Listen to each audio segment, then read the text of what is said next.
Saturday, the Arkansas men's basketball team put on arguably their best performance of the season against Tennessee, breezing past the Vols for another SEC victory to add to their list. Just about everything the entire night worked in Arkansas's favor. They were not only shooting 53%, they also did a solid job on defense, holding the Volunteers to just 35% shooting. But that's not all they did, winning just about every aspect of the game. They out-rebounded, they scored more points in the paint, and they were stronger beyond the arc compared to the Vols, leading them to their 18-point win. First of all, I thought it was one of our better defensive performances by our team. We started to put Willie Kawasi out there in the starting lineup, and it just seemed like he was an energizer in that capacity. But our defense was really on point, and then it led to transition offense for us. When you got shooters like Bell and Hannah, you know, when they're open and they got the freedom to take those shots and make them. Hopefully they make them, and they did tonight.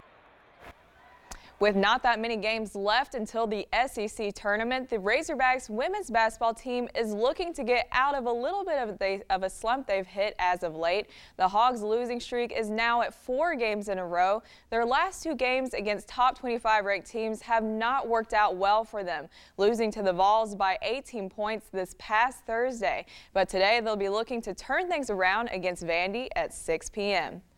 This weekend, the UA Fort Smith baseball team opened their season at home with a 4-game series against Northwestern Oklahoma State. And after 3 straight days of baseball, they swept away the competition.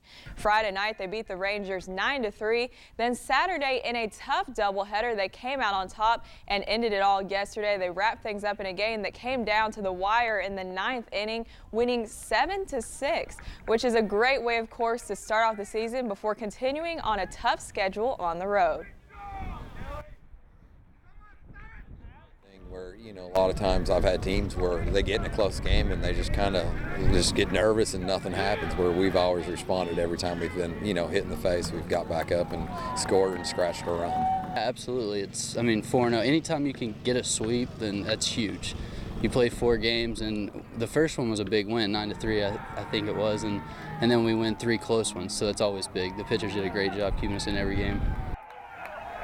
Well, the Super Bowl game was supposed to be a lot closer than it came down to last night, but that's because it was simply the Broncos defense who won this game. Von Miller shook things up early. After the Broncos scored a field goal on first possession, it was the Panthers with the ball next, and Miller sacked Newton and ripped the ball out of his hands, and then defensive end Malik Jackson returned it for a touchdown.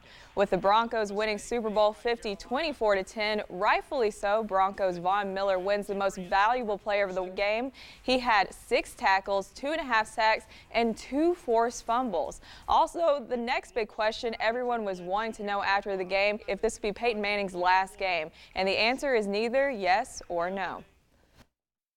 I got some good advice from Tony Dungy, who's going into the Hall of Fame, and my old coach, and he said, don't make an emotional decision. This has been a very emotional week. All right, that's all for sports. Everyone have a wonderful day.